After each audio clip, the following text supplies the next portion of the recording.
Welcome,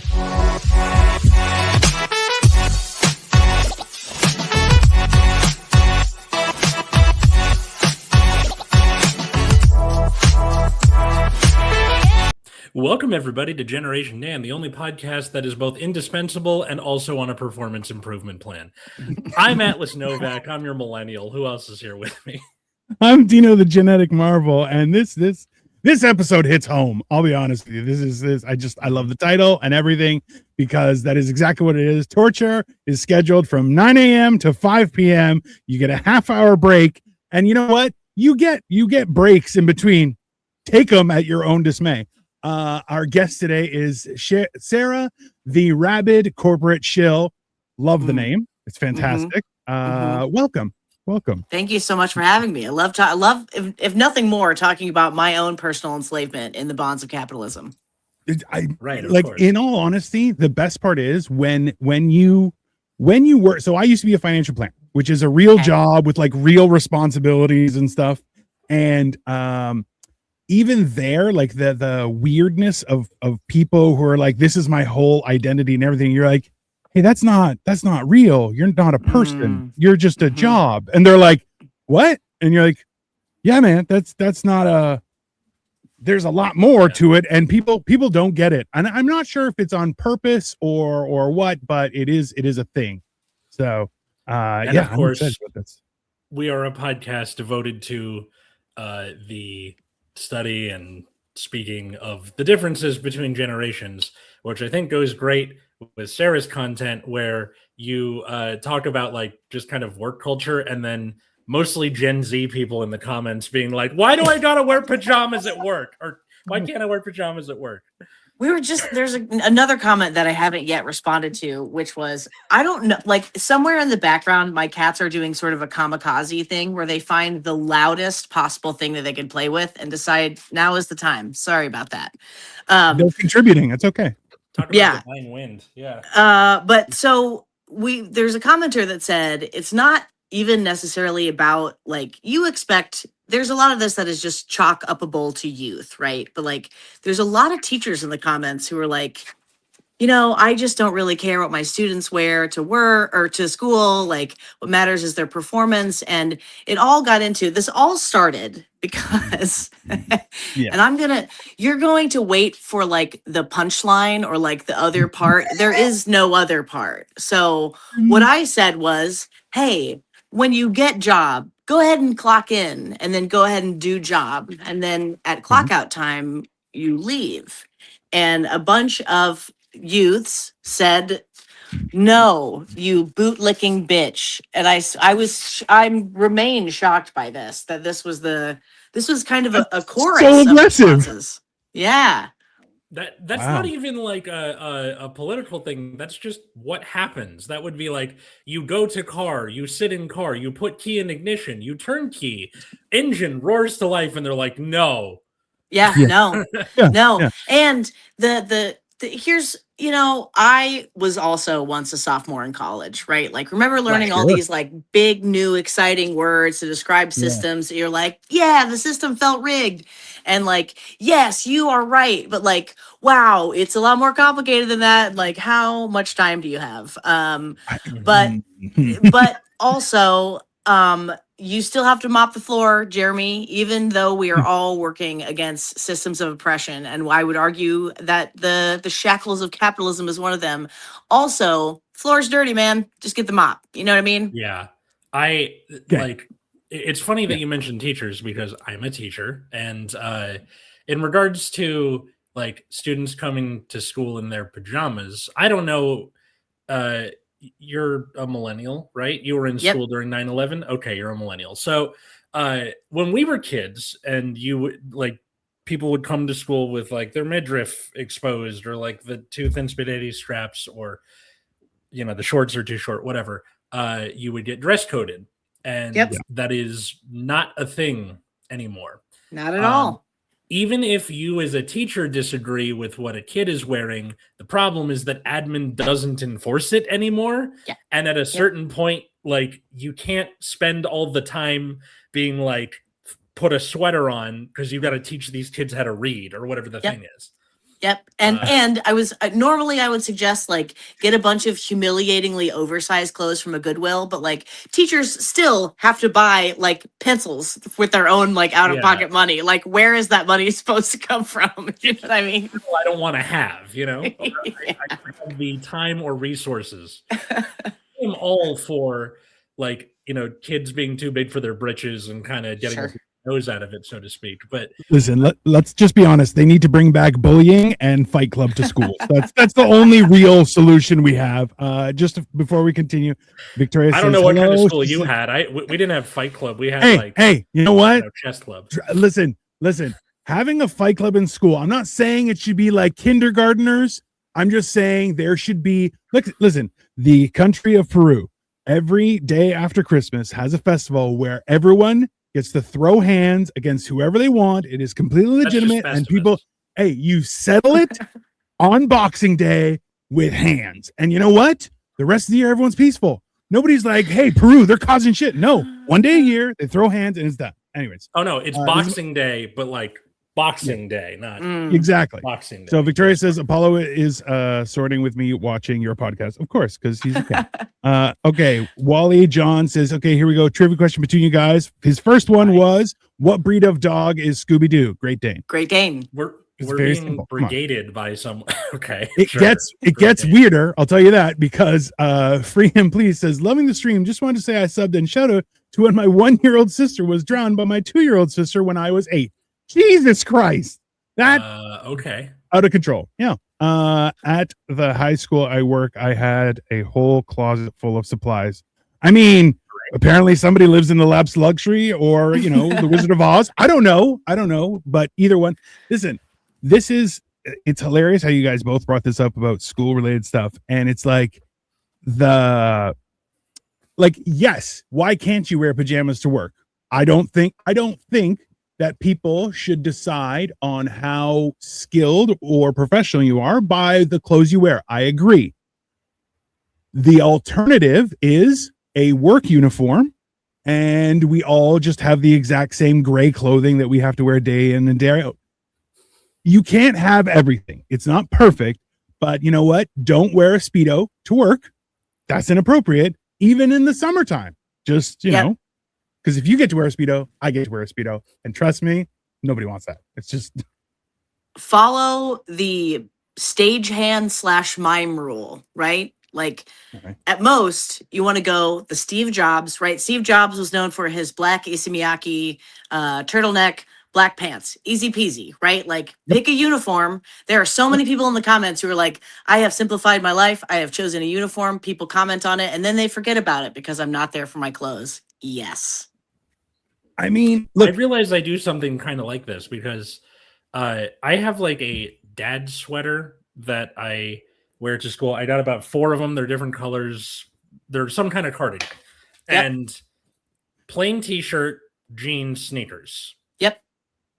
Okay. That's it. Like, also, that is fully acceptable because my classroom, my classroom is a really old building, and the AC is one of those ones you had in your gym when you were a kid where it works too well. So like I need the sweater no matter what kind of year what time of year it is. If sometimes you just if I had to do, you know, my pre-uniform era over again, I would have done the full Steve Jobs uniform. Like that would be my first like tip to the youths is like, oh, listen, this is a fascinating thing that another commenter brought up, which is there are a lot of kids, and I say kids under 25s, no car rentals for these babies. Right. They're wearing very expensive sweatpants and pajamas and loungewear, and they don't understand that because it's $100 still does not mean it's work appropriate. Isn't that an interesting like? That's not. I would go one step further. If there's an elastic at the bottom of your jogging pants, not work appropriate. I have, unfortunately, a full closet full of jogger scrubs. And that's fine. But it's the whole idea is if it has an elastic at the ankle, don't wear them outside your house. Just unless that is your uniform, then that's different. But that is how it's one of those weird things where people are like, oh, what about these? I'm like, yeah, but it's an elastic around the bottom. I'm like, listen, I used to be fat. I can't have any sort of restriction around my ankle. It's for other medical reasons. Okay, just calm down. Yeah. Crystal says no pajamas at work. That is a disgrace to humanity. I agree. But at the same time, you should get like 3 days a year, like personal days, but they're pajama come in days where you're like, listen, just fucking, I'm having a thing. I can't wear pants. They're too, I went to a buffet yesterday. I also got drunk. I'm bloated. I don't want any of this.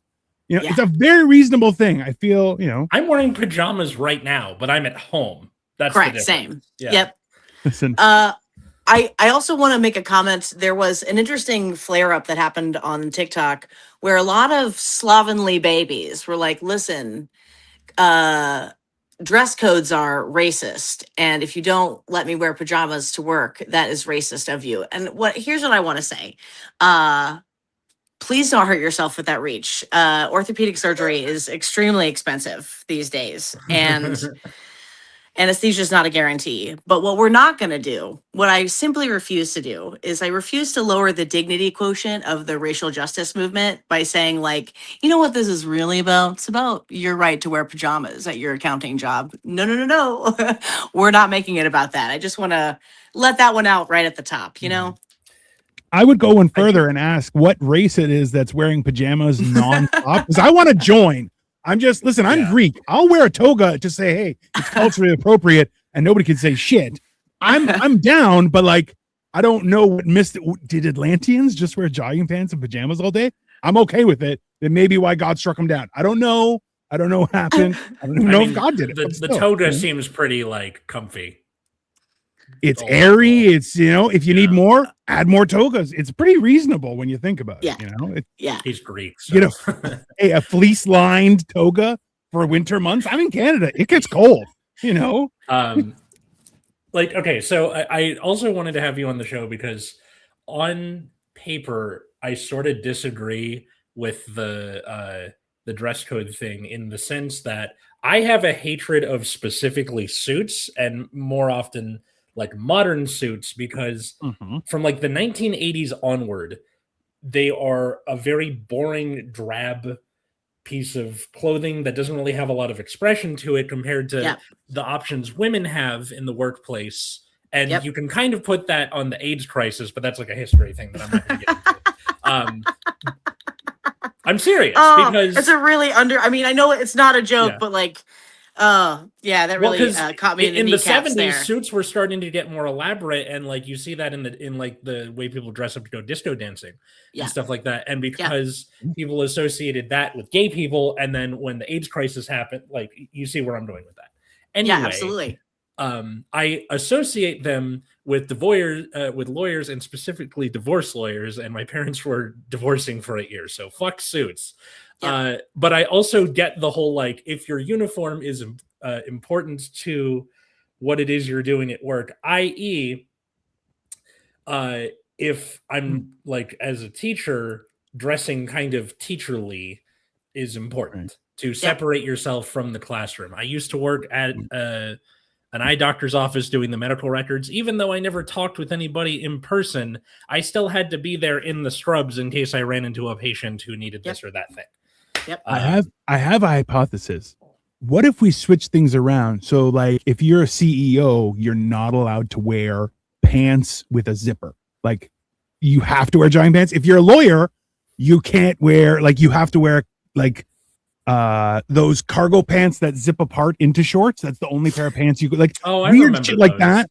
And that way, like you can, that way you force people who think they're like all powerful, they have to wear ugly shit. Like, like I'm just saying, is every lawyer has to wear Crocs with the little headlight knobs on top, like something weird.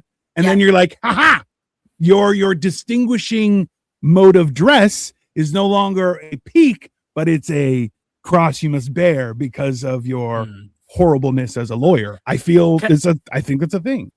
Can I also just interject and say that I once dumped a guy because he wore those zip off pants to a party, and in the middle of like having the conversation, he sets his plate down, bends over, both hands at the same time, simultaneously zip the pant legs off, and then whips them off in the middle of the party, doesn't leave. And it gave me the ick so bad that I said, oh, absolutely not. Yeah, that's fair. That's the closest you get to like a quick change in a musical. I saw I saw Beetlejuice last night, and they do a thing where like they rip his suit off, and he's in like a red, like velvet thing. That's basically what that is. And I remember having those like pants as a kid. I hated doing the shorts thing. What do you do with the second half? That's exactly what I'm saying. You put them in your cargo pockets. Exactly. So it looks twice as ridiculous. It makes it look ridiculous, and it renders those pockets useless. So Let me suggestion: we put snaps on the side, snaps on your shirt. Now you got epaulets, shorts. Oh, okay. And you're very official on top. Okay, very nice.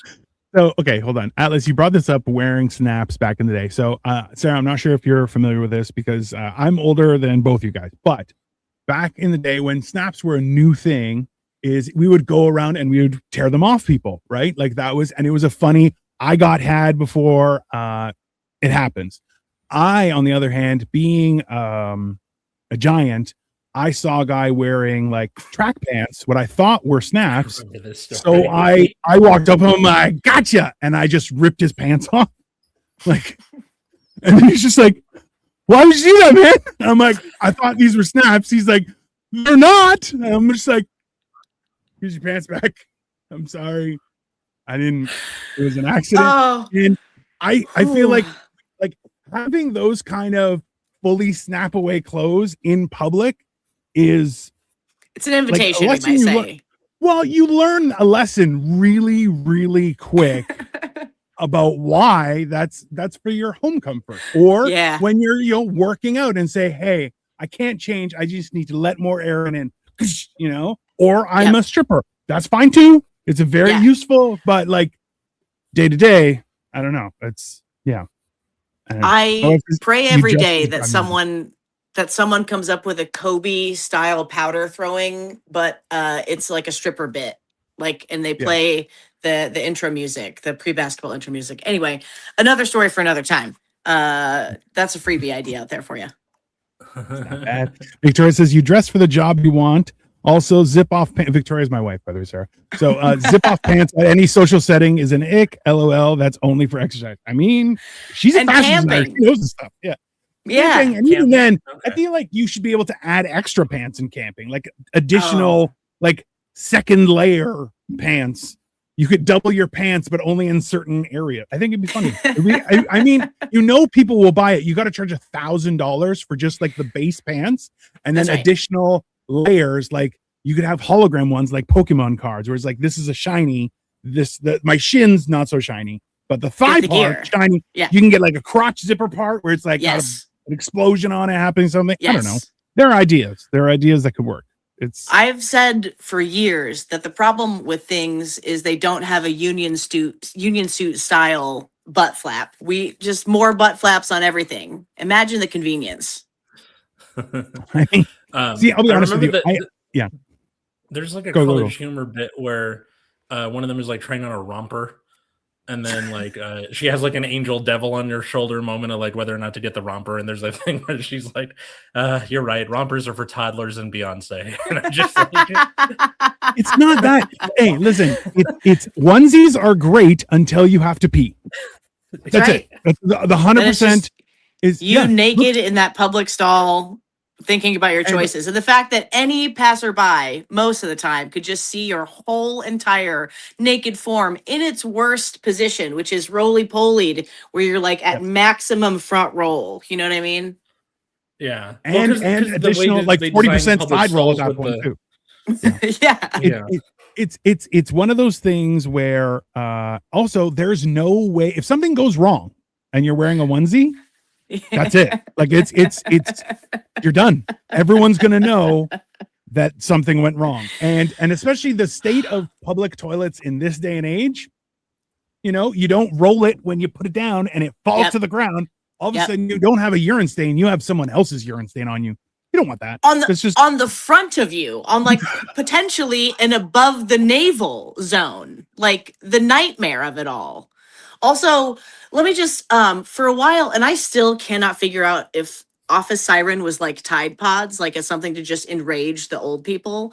But if Office Siren was indeed real, please do not try to be sexy at work. The younger you are, the more important it is that you try not to be sexy at work. Yes. Yeah. I mean, listen, look, I have the face of what my wife has coined. It's resting murder face, because I look at people and I just go, and they're like, "Why are you saying it?" I'm like, "Oh no, I just didn't know you're looking. I just if I raise my eyebrows every now, I'm a happy, just a fun-loving giant. Regular day, it's like that's a murderer. That's a murderer. Stay away from that person." So, like that being said, it's like there are times when I've had coworkers who very much invested in their personal appearance, which, hey, you do you. At the same time, I'm like, I'm going to need you to take 4 steps that way. And they're like, why? And I'm like, you make me uncomfortable. And they're like, what? And I'm like, no one's going to believe anything I say if you say something. If they're like, so I'm in Dino's office and he just whips it out. And people are going, that's for sure what happened. And I'm like, I haven't been at work all week. They're like, you probably did it at home, you pervert. Like, it's not, I can't, it's very uncomfortable. I think any workplace has a Seven Dwarves to Game of Thrones spectrum between most cooperative to most cutthroat of like what it is you need to be accomplishing.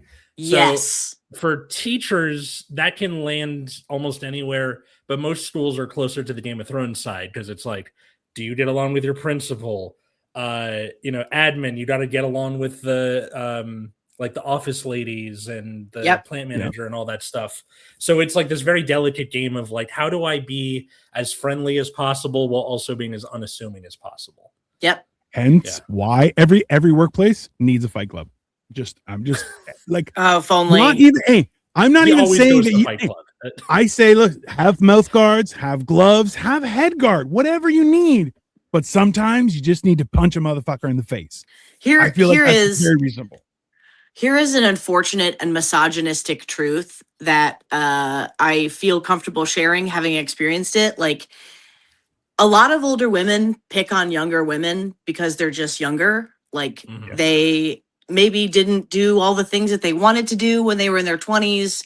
And, like, the patriarchy tells you all the time that you're like a husk. You're like used up. You know what I mean? Like, your wrapper is all dried out. And instead of like enjoying and like celebrating your experiences and your knowledge, right? Like, there's a certain kind of older woman at every workplace who will try to make your life hard for daring to exist at 23 and pert and perky. You know what I mean?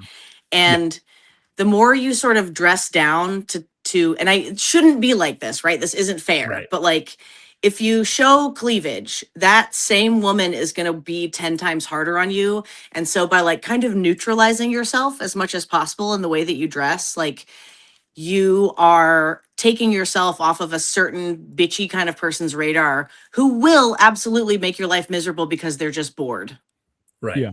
Well, and also too, women are so fucking mean to each other. Like, honestly, not always, but let me put it this way. The ones that want to be mean girls are a certain kind of girl. If you encounter a mean girl, they will use every avenue and every opportunity to be mean to somebody. Do you know what I mean? So deprive them of opportunity. Yes. I agree with you. Victoria just said, I love onesies and I wear it to work and regret it every time I go pee. That's one of my favorite genres of comment when we do this show is people who keep going on a thing we were talking about before and it just keeps going for the rest of the show. It's always fun. Onesies are important. I get it. Onesies are important. Yeah, it's and this is the thing too. Like, I've had like for myself, while I was a financial planner, I was bigger, fatter than I am now. Yeah, probably a little bit bigger. And like my big thing, because I invested, like, I like wearing a suit, unlike Atlas. I'm like, for me, it feels like a suit of armor and I love it.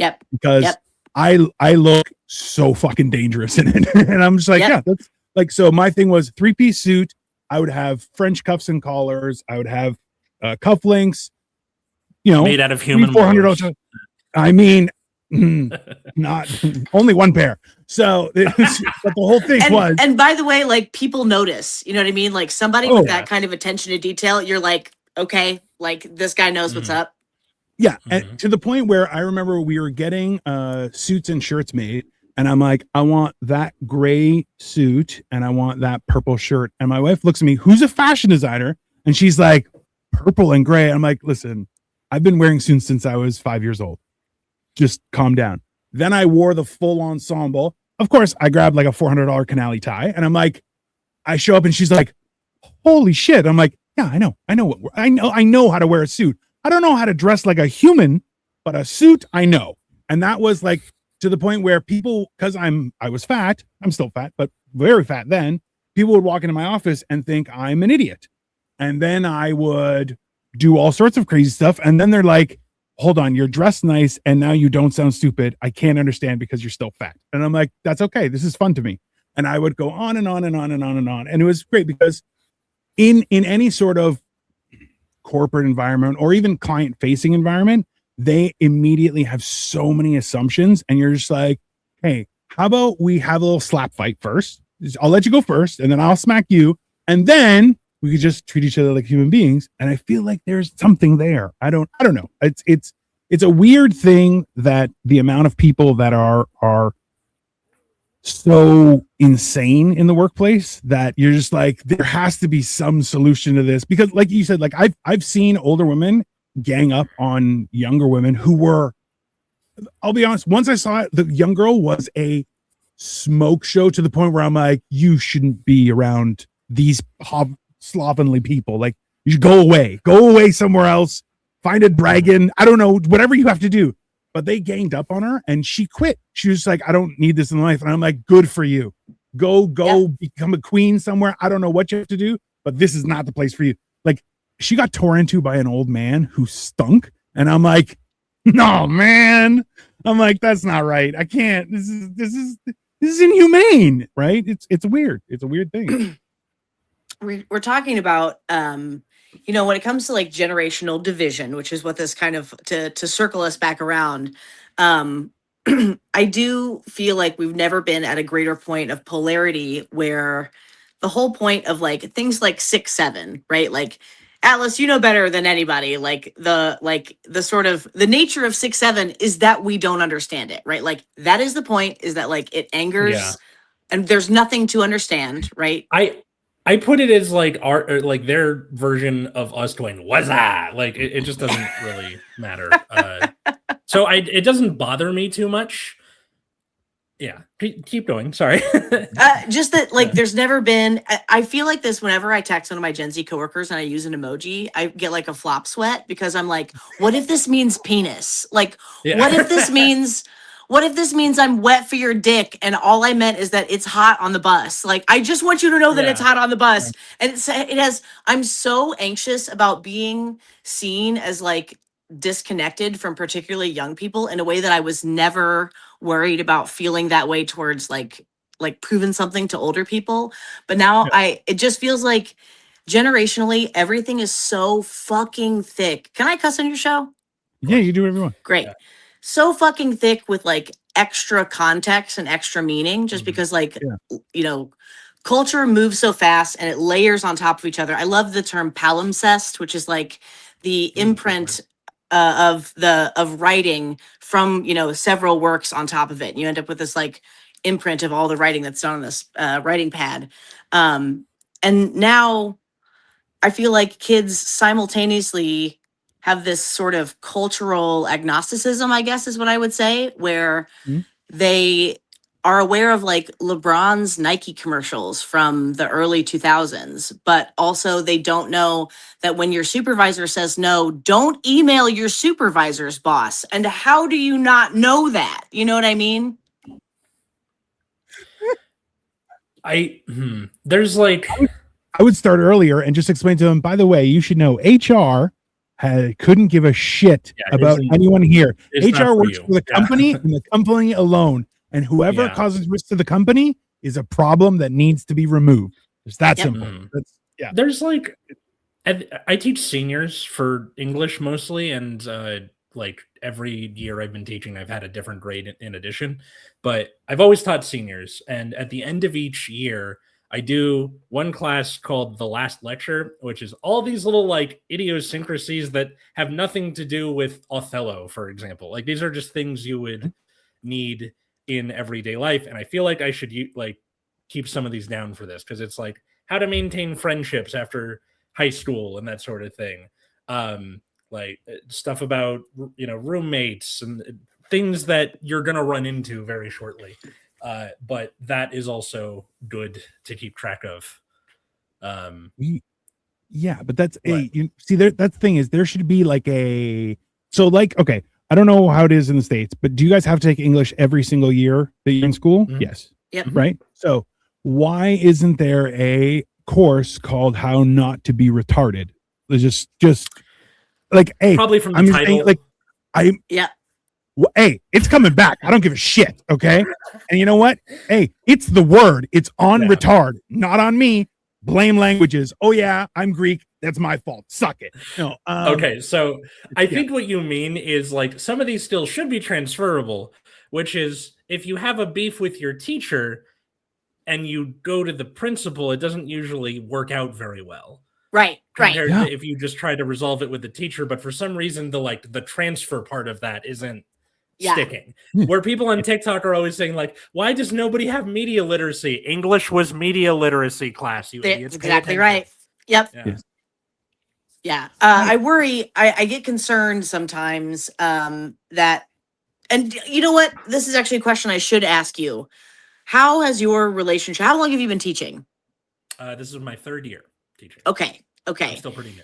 Yeah. Okay. I was going to say, have you noticed, that's a short period of time to observe. That's only like 3 classes worth, but a change in a relationship to problem solving with the development of ChatGPT? Yes. And I also, I talked to a lot of like old head teachers because I'm not getting my credential the usual way where you do it in college and then just have your credential. I'm doing the intern program where you are teaching at the same time you're taking the classes. Yep.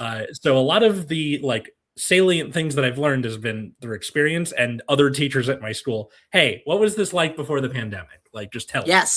And it was a big like hit to both like particularly reading comprehension. Not reading. They know how to read. It's like understanding what the point of something is. And also like problem solving skills and that sort of thing. Like the people who are in middle school during the pandemic got hit the worst because that's a huge important time for like social development, and those kids are just now getting into college. That's a nightmare. That is a nightmare. 2032 everyone is when everybody who was in the school system when the pandemic happened will leave it, and then that's probably better-ish, I think. But especially since ChatGPT, everybody has their like every teacher has their what do I do about AI? Everybody has to like figure out that question. How I do it is I'm like 90% pen and paper. All of my exams are like in class with a pen, and yes, some of these kids have like bunk ass handwriting, but I will take it on the chin if it means they're not uploading their brain to a slot machine. Bless you. You know what hold on, Atlas, have you ever thought if your school has old shitty typewriters from the before times? Because then you can have your students, because listen, I'll be honest with you, I can't read my own writing. Okay. So if I had a typewriter with my 2-finger banditry, I could pop out an essay real quick, but then it's fully legible and it's a real thing, right? Because let's be honest, it's the basic breakdown of people's ability to not only critically think, but also critically communicate, critically discuss something where we don't have to be enemies. The enemy is this thing that we're trying to overcome. So if we discuss it, even heatedly, we both come out more knowledgeable, maybe not a resolution, but more knowledgeable than we were before, which is a great thing. But after all is said and done, it seems like people are like, no, I just need to say my piece. And you're like, nobody cares. Just turn off we're all not going to grow that room during the exam. The problem is that that's a good idea. Like Google specifically has its, talons into education. We give everybody laptops and you have to use our tech, and that means access to AI because we're Google. So it's very hard to decouple that from each other. And also I think actually writing down information helps you remember it more and synthesize it more. We had to, there was a young woman who was newly hired at my work. They give you a little notepad, just a little pocket size one, and a little pen. And there were a couple people who were taking notes and a couple people who were not taking notes. And the non-note takers were amazed at how fast the note takers. And we said, they're taking notes. Like it is just that they're just writing it down. And I think some people were making notes in their phones, but there is a repeatable and like studyable action about writing it out with your own hand that makes it more, it sticks better, you know? Yeah. You also you have your own little ways of like shorthanding letters and like that you'll understand later. Yeah. Or not understand later. That's also a big issue. But this thing is, look, there are 3 forms of learning, right? Is visually, speaking them, and then writing them, right? So like covering all 3 each time, it is the smarter way to do it, because then you're like, hey, I've hit everything. If it doesn't stick, I'm just an idiot and done, you know, and then move on. But realistically, like I can't take notes I can't take legible notes as fast as but I'm like, I'll use a voice recorder and just start talking and just and like, okay, because I can review it. I mean, I don't review it, but I can at a later date, theoretically, to make myself better. It's not going to happen. Did you look up the film Dead Man's Shoes? I did. I'm not sure I can find it available. Is this somebody from a different show? Yeah, I do a lot of shows. So it was for the movie Mondays. We've been watching scary movies and stuff, and people are liking it, but also we're trying to find like really cool stuff. We did one the other day, and it was fucking weird. Did you do Late Night with the Devil yet, like I was suggesting? No, we haven't done that. We did do Ichi the Killer. We've done Tokyo Ghoul Police, a few other ones. We did Terrifier. We did it. Are you a horror fan, Sarah? Yes, I am. I was actually going to say, one of my all-time favorite ones is Goodnight Mommy. Are you familiar with this guy? It's a Scandinavian horror film. It's so fucking good. The greatest horror films exist to me inside the things that people's minds can do. And it's a fucking amazing horror film. The twist is incredible. It's so good. I was skeeved out enough by Midsommar. I like my wife is such a huge horror fan. I'm very much not, but I've kind of been Stockholm syndromed into liking horror. You know what? Another one that I just saw that was so good was, I think it was called No Other Choice, the Korean movie. I forget who's the director, but god damn, that was so good. The same director as Parasite. Fuck. Oh, okay. I've heard of it. We actually just watched. It was called Bong Joon-ho. Yes. The 49. It's the 49. No, it was about the 49 days of what decides if you get reincarnated or not. It was 2 parts, and it was like okay. The first part was this guy who unexpectedly died, and then it tears apart his entire life and everything. Okay. I was thinking I'm going to die for like days afterward, where I'm just like, I'm not happy with my life right now. I'm like, oh God, this is too much. Like, it was brutal. It was, that's how you know it's a good movie, where it just kind of sits on your chest like that. Yeah. I mean, like this is the whole thing too, right? Like it's one of those weird things because movie culture has been changing a lot, right? And some of it has been good, some of it has been confusing. And other of it, you're just going, oh, this is a waste of money. But after all is said and done, it's the same thing where like we're all, I say we, I make that assumption, but everyone is suffering to some degree of TikTok brain. And it's now we're seeing the consequence of it right through to work, to communication, to everything is just kind of funneling in. And you're going, oh, this is the worst. Where like even they were explaining how newer movies have really dumb dialogue. It's so at any moment you could put down your phone and be right back into it. Did you watch the Oscars and they had like a little sketch where it's Conan and he's in Casablanca and it's like Casablanca for people who are on their phone. And then like, play it again, Sam, and blah, blah, blah. And, we're in a bar in Africa in World War II. Yes. That's the Hitler one, right? Yes. Like, Oh, like it makes me sick. Like, so Indianapolis, if you ever get to come here, we have an amazing independent theater called Kankan. But they show all incredible independent films. But I hadn't been to a major release in a long time. And I went with, I think it had to be my niece and nephew. But I remember thinking, like, there's no fucking way that this Marvel movie is this stupid, is like clearly written for very stupid, very, very short attention spans, right? Like, I'm just like, this, there has to be more to this. And I love, there's a film scholar on YouTube that I love who talks about Michael Bay movies and how he does that rotational shot because nothing's really happening in the frame and the dialogue's not very good. So like move the camera around so you're like, whoa, it's so exciting. And, you know, like I know I keep trying to bring this back to work, but like this affects this whole like attention span thing and like needing it spelled out for you has gotten to a point where like the irony is what we now need is like 40-page training documents. The irony being that no one would read half of the first page of that 40-page training document because we need things spelled out to that degree of steps. You know what I mean?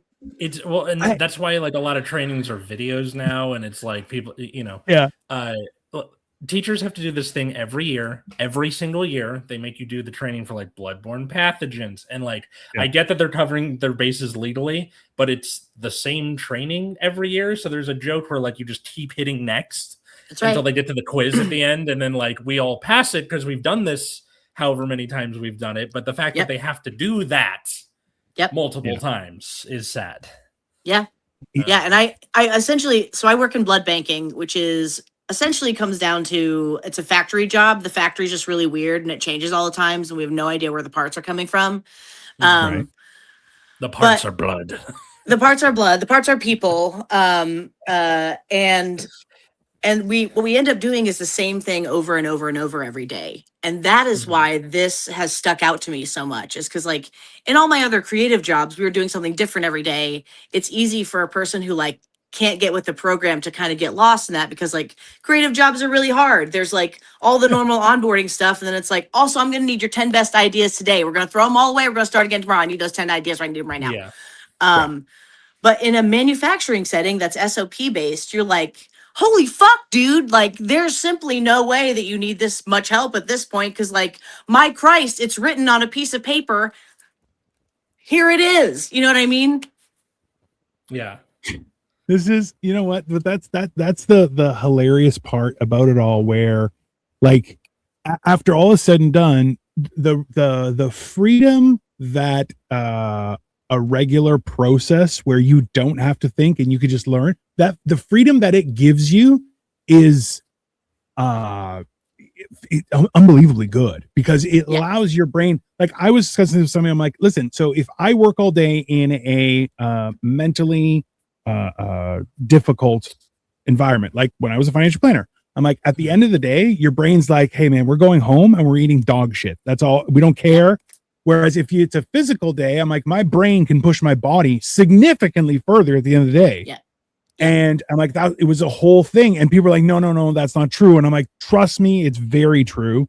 And it actually, you can strap it into a whole bunch of stuff, but that's the realistic part of it, is that side of things gives you freedom that you can't attain in a creative job, in a job where you're constantly talking with people and you're like having to get into it. And you're like, there's no perfect job, but you know, having elements of both where you're like, hey, you should be able to be creative, but at the same time have the freedom at the end of the day where you're like, oh, I have the rest of my life to experience.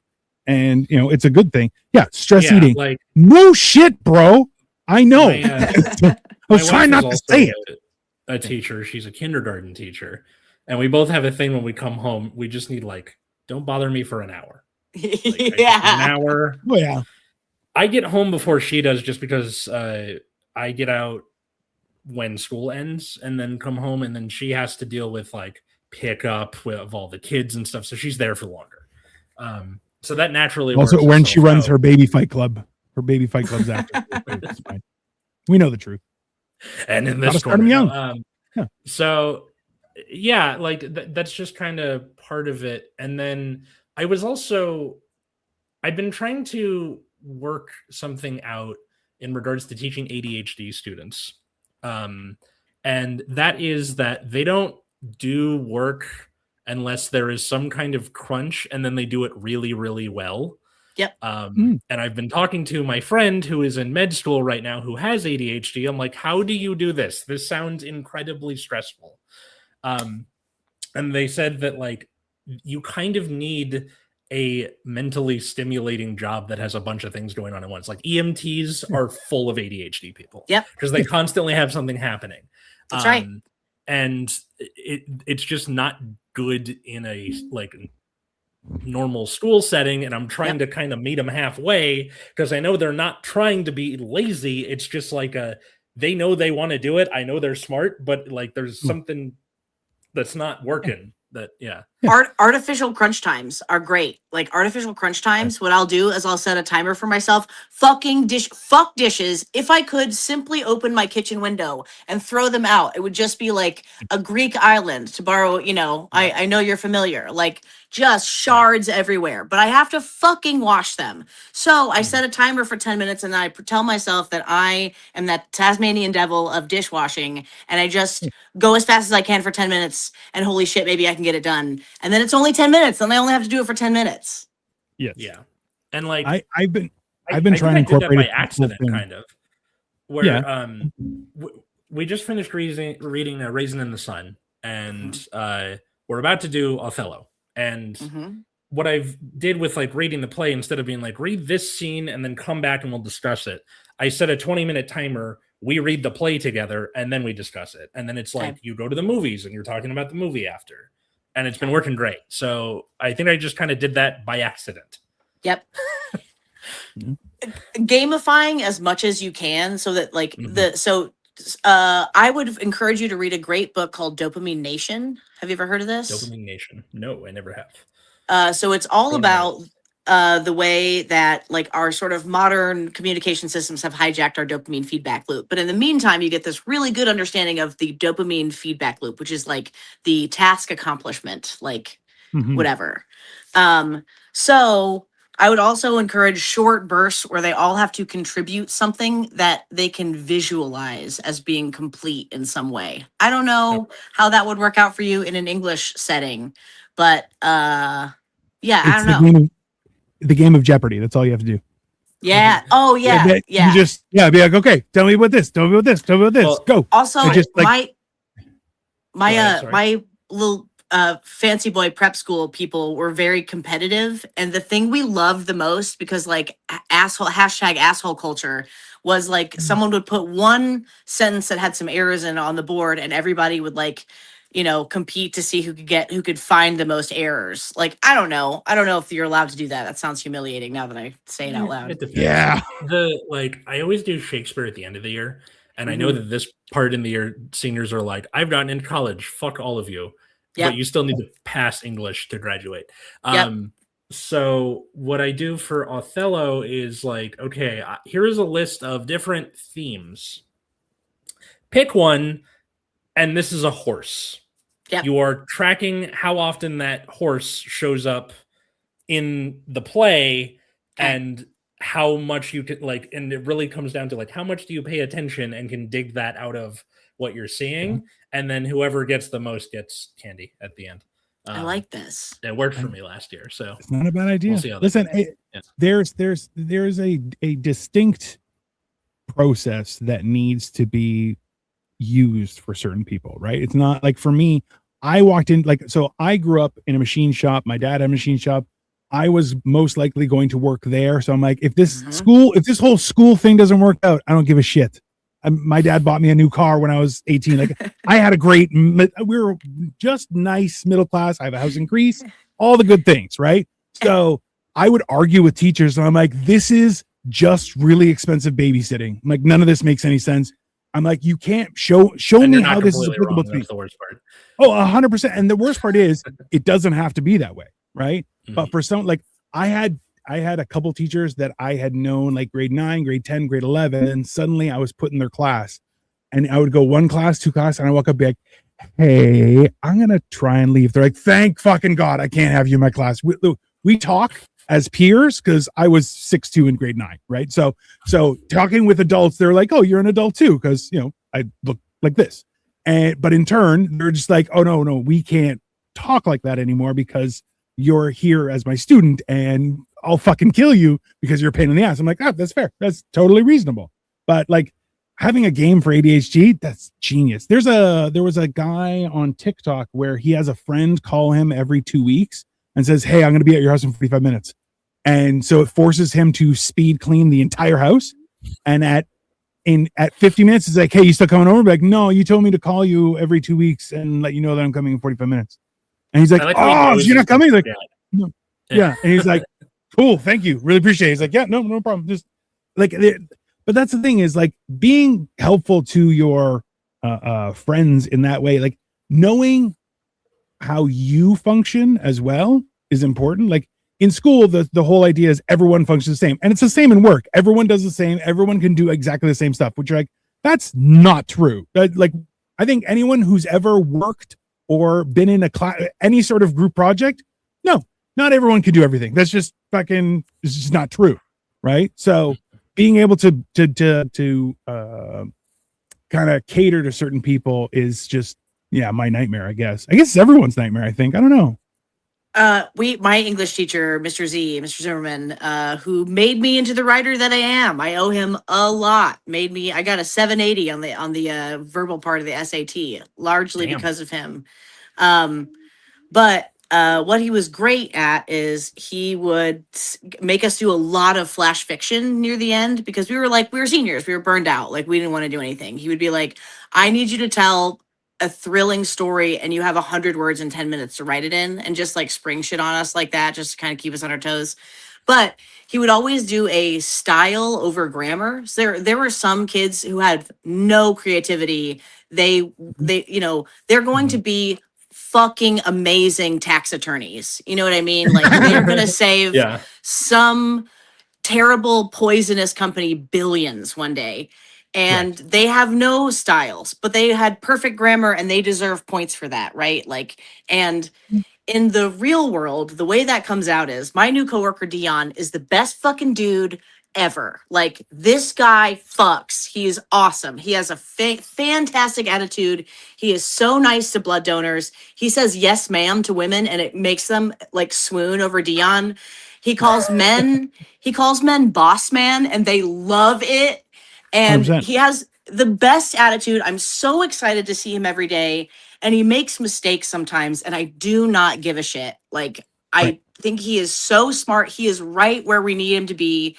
It doesn't matter that he doesn't fill out the forms. He's going to learn that over time, right? He's receptive to that correction. But more importantly, like, he has value there that has nothing to do with how good he is step by step at his job. And the real world actually values all these things. If you're willing to improve on the strict grammar portion of it, like your style in the real world can take you so fucking far if you're just a nice person that people like being around. Yeah. Like charisma takes you a very long way, as I think a lot of kids are kind of noticing. Like they know that the world is being run by very mediocre white men, but they have a certain amount of charisma to some people. That's one thing. But there are people who are like, I don't got the riz, their words. And I'm just please like, never say that again. Never use that word ever again. Ever. Even it's in your the dreams. Dictionary now, Dino. Sorry, since 2023. It's been in the dictionary. It's not a word. But even if you don't, like Sarah was saying, like just being polite takes you a very long way. Yeah. Hey, listen, I learned this from Cole. And so I did every time I interact with somebody. So drive through, walking up to a store, first thing I'm out, they're like, hi, can I help you? I'm like, how are you today? Yep. And every time they go, I do that too. Yeah. I'm okay. They're like, that's great. They're like, how are you? And I'm like, I'm having a great day. They're like, what can I do for you? I'm like, I would need these things. The best you can do is appreciate it. And especially like when I walk in all murder faced, they're like, fuck. And then I'm playing like, how are you today? And they're like, the fuck is happening? Like it freaks people out. And honestly, to the point where like, so my local drive through Starbucks, because let's be honest, I'm not getting out of the car. I start talking, and as soon as I greet them, I'm like, how are you today? They're like, I'm good. How are you? I'm like, I'm having a great day. And they're like, oh, I know what you want. Do you want anything else? And I'm like, oh, you guys remember, man, you guys got a gold star today. And they're just like, we got a gold star. All of a sudden you hear another voice be like, hey, thanks. We really appreciate your business. I'm like, hey, I appreciate you guys. You know how hard it is for me to come here? I have to get dressed and it's a lot of work because I'm a big guy. And then they just start laughing and you're like, listen, I could be a piece of shit and I pay the same amount for being a piece of shit as I do for a good person. But if I'm a good person or a nice person, at least there's a less likelihood of people chasing me with pitchforks and torches. Just you don't have to be an employee to be nice to people. Yeah. And also it tends to go a lot further as I don't know. I'm not nice to fellow employees either though. the babies on the internet said we're smiling at customers excessive emotional labor. And I really had to take about 5 minutes with that. And what I said was, at 18, what fucking skills do you have besides your smile and your happy face? You know what I mean? Like, unless you're going to trade school and you're marching out of your trade school at 18 like a certified electrician, which they are, babies, all the babies who are saying like it's never going to be possible for me to make a living wage. Like, I would like to introduce you to the International Brotherhood of Electrical Workers. Like, they would love to have you. They will pay you to train you to be an electrician. Then you can go make $100,000 and get that like 4-bedroom house straight out of, at 25 or whatever. My friend Dan is doing exactly that right now as we speak. Yeah. Hell yeah, Dan. This is scientific fact. Not where the name of the show comes from, by the way. Everyone poops. Plumbing will never die. It's just a fact. Right. Number 2, mankind has always wanted to know what is hiding in the dark. Electricity will always be a job. Those are the two. Everything else is basically just farming. That's all you're doing. You could be the farmer or an electrician or a plumber. After that, that's it. Then you just have to rely on good looks like me. Like if you have no intrinsic motivation to be a reliable person, like if you have no motivation to just be nice to other people because it feels good and it's like an adaptive trait that we have, do it as an insurance like payment, right? Like, if you come to work and you're pretty fucking reliable and you do something will happen, right? Like, shit happens, life happens. You might be like me and you take a GLP-1 and you don't know how it's going to affect you. And the answer is a whole lot of puking going on.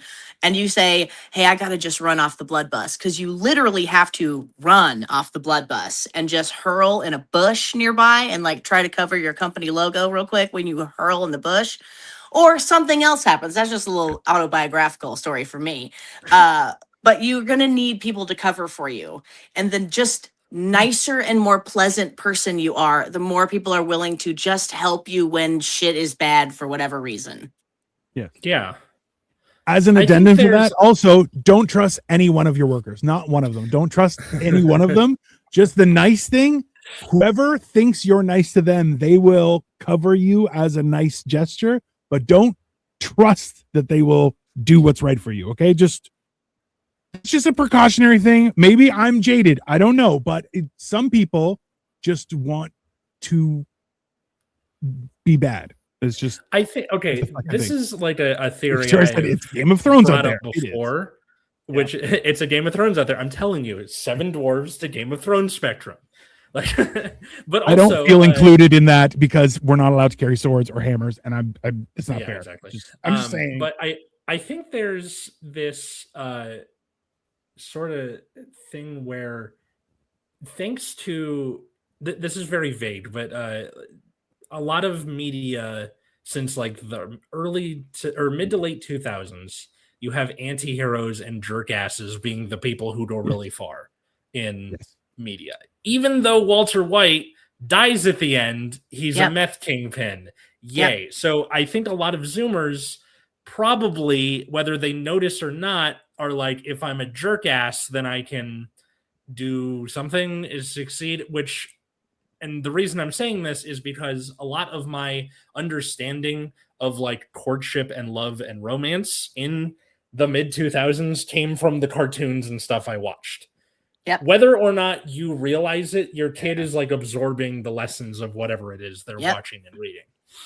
I mean, listen, okay, so Erwin just piped in. I'm polite to my neighbors, but I won't let them in my house. I mean, I think that's the most reason. That's why doors I feel were like one if you of, shout that at them, that kind of gets the message. And the other thing is, regularly like, do. Yeah. I'm very polite only at work. Like, and I don't want this to sound so psychotic, but like, I don't hang out with my coworkers outside of work. And No, of like, course not. I think that's fine. Why would you? You know what I mean? Why would you? Like, Listen, Do it I unless you think, want to, yeah. and this is also probably a little fucked up. If I did, it would be people at my same level. And like, I think that's fine to have that as a boundary. You know what I mean? Totally. That like, I don't hang out with my admin. If I do hang out with it, it's with other teachers, you know? That's right. It's like in a work setting, and like for the same reason, like, oh, here's a good tip. Just because there's an open bar at the work event does not mean you should drink even more than one drink. One drink is enough drinks at most company events. Listen, also, little advice is if you're going to have a beer, pour it in a glass. No one will ever know how many beers you have. That's number one. Number two, don't get buzzed. Because if you're buzzed, you're already drunk and life is just catching up on you. Never. That's right. It's a work function. Don't. Hey. And also, you're like, hey, I always wondered about. No, you didn't. Shut your mouth. Just shut your mouth immediately. No talking. Yeah. I think there are too many people who feel that because we work together, we should hang out and be friends. And I'm like, not. Which they learned from The Office. Well, okay, but this is the thing. Like I was saying this the other day on a different show, was I'm like, anyone in my family, so siblings, cousins, aunts, uncles, anyone, I would lay down my life immediately without question. No, nothing. I would go for it. Would I have dinner with them? Some of them. Probably, because that's my spare. Like, that's not my duty. That's just my fun time, and I don't need to do that, right? Because that's I'm doing what's right. I'm doing what's right. Doesn't mean I have to spend my free time. That's ridiculous, right? It's and maybe this is colored by the fact that like sometimes you have days like today where nothing happens at the blood drive, and you end up sort of learning everybody's like deep personal lore, just because like. I mean, you're at a Baptist church in J fucking County. Like, what else are you gonna do? And there's, for me, I don't know. This is an aging thing, right? Like, I'm comfortable with every chapter of my story. Like, some of the chapters I'm not the hero of, and I'll tell you those as well as I will the chapters that I'm the hero of. But we're back to some of this is simply youth. But like, god damn, these kids with their fucking surveillance culture scares the shit out of me. And like what they're going to grow up thinking is a normal amount of like social performance. Like, do you remember your parents yelling and screaming at you and then opening the door and being like, hi, everything is fine. Like no one's crying in this house, right? Which is like, there was literally a door. There was a door and a wall. You were at home or you were not at home. Where like now it feels like the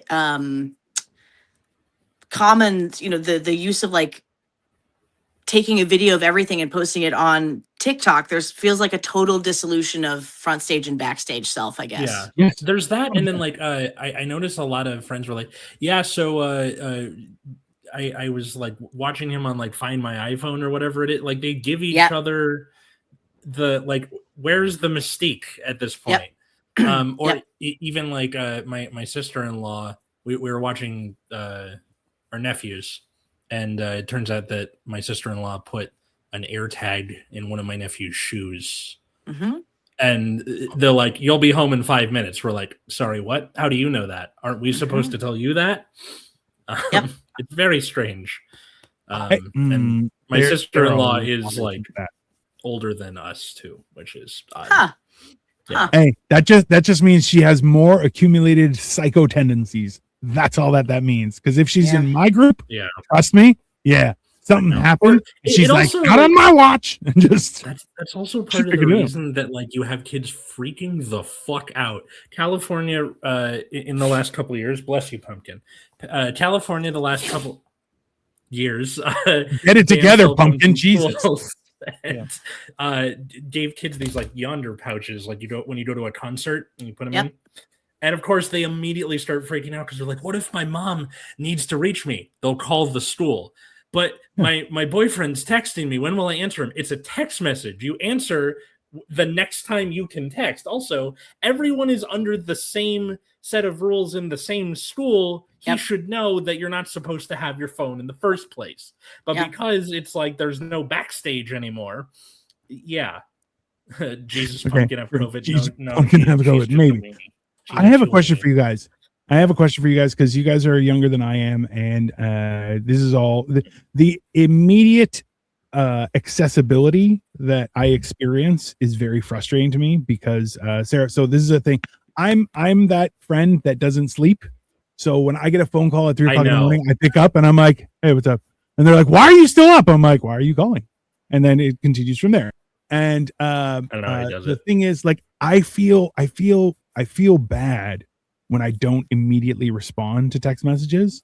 When the whole point of a text message is that I'll get to it when I get to it.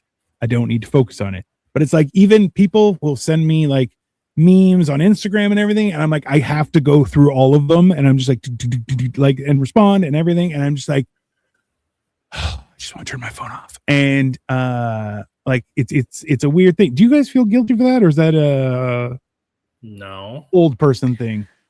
Can I hit you with a 2-minute free psychoanalysis? Hit me. It sounds like you derive a sense of value from what you're able to do for others rather than just like your intrinsic sense of value. Yes. Yep.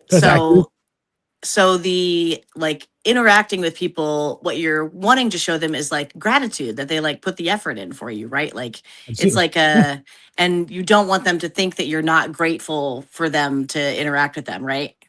Absolutely. Yeah. Yeah. They know. Just so you know, they know. Okay. Yeah. It's very weird. It's very weird for me because I'm just like, I have some friends who push it. And I'm like, hey, stop being an asshole. And they're like, what? And I'm like, it's 3 o'clock in the morning. Go sleep with your family. And they're like, well, I just saw this fight. Go to bed. Like, I woke up to go to the bathroom. I'm like, you're not supposed to be up. This is my time. It's private. Go back to bed. You got to do not disturb yourself. You got to lock yourself out of your phone. I usually only do that when I'm on mushrooms. I'll be honest with you. And then it's just like, I'll be back in 8 hours and probably 10. Just an FYI. And they'll be like, hey, I messaged you. I'm like, I know. I didn't give a shit because I had 4 hands. It was weird. When you have 4 hands, it's a lot harder to figure out which one is going to pick up the phone and type. It does not work. But yeah, so this has been very entertaining. I'll be honest with you, Sarah. What else? Anything else? We're a little bit over time, but Sarah, where can everyone follow you and interact with you? Is just, or if you don't want them to, that's okay too. But you know, no, I was going to say backstage. Yeah, I am on TikTok at Sarah's Still Here, like Sarah, not without the I. So Sarah's Still Here. I used to have a podcast that I did. We might revive it. We were just very, very sure that Kamala Harris was going to win, and then she didn't, and everything was really sad. And so we just sort of let it die on the vine. But it used to be called The Perpetual Stew. It's very good. It's about the intersection of law and real life. My co-host Matt is a law professor and judicial educator, and a lawyer, and he's really cool. And but yeah, TikTok is the best place to find me. Yeah. Right. And a clip from this will be on TikTok, and it will tag you. And I'm sure awesome. The people who watch and angrily comment will see it. So we'll see how they react. Tell them they could join my fight club whenever they want. It'll be fine. It'll be an education. I'll tell you that.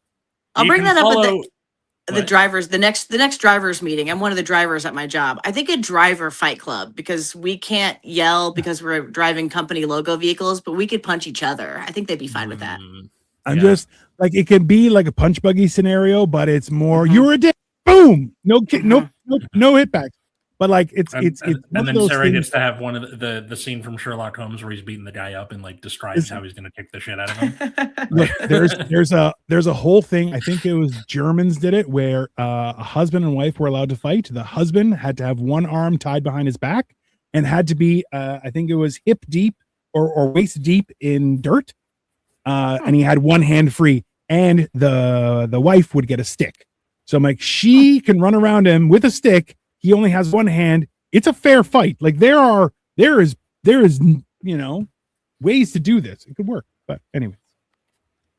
You can follow the show at Generation Dan wherever fine social medias are found. Follow me at Atlas Novack, also where fine social medias are found. Like TikTok, where I happen to come across Sarah's videos and then invited her to be on this show. I mostly do sketches about what it is to be a teacher, and there's a lot of musical theater in there and stuff. If you are in the LA area, I am doing a show in Azusa at the Beyond the Canvas Art Studio, where they normally have paint and sips. It's the Laugh and Sip show. Check out my Instagram, also at Atlas Novack for that, or you can follow my other show, Nexus at Night, which is about the trading card game Card Fight Vanguard. If that's not your thing, go fuck yourself. Dino?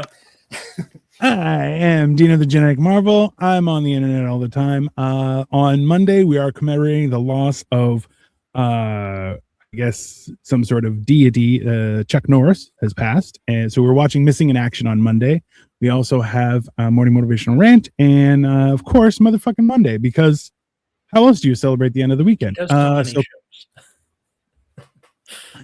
I need more things to do. I'm also going to get back to building Lego, so that should be fun. But in the meantime, everyone, enjoy the rest of your Sunday. There will be clips of this, so make sure you follow everyone. And if you don't, we can't be friends. And that's much worse because I'm bigger than you. But in the meantime, Sarah, if you can't stick around, we're just going to have our little outro, and then we'll do a little chit chat. Have a great day, everybody. Bye, everyone.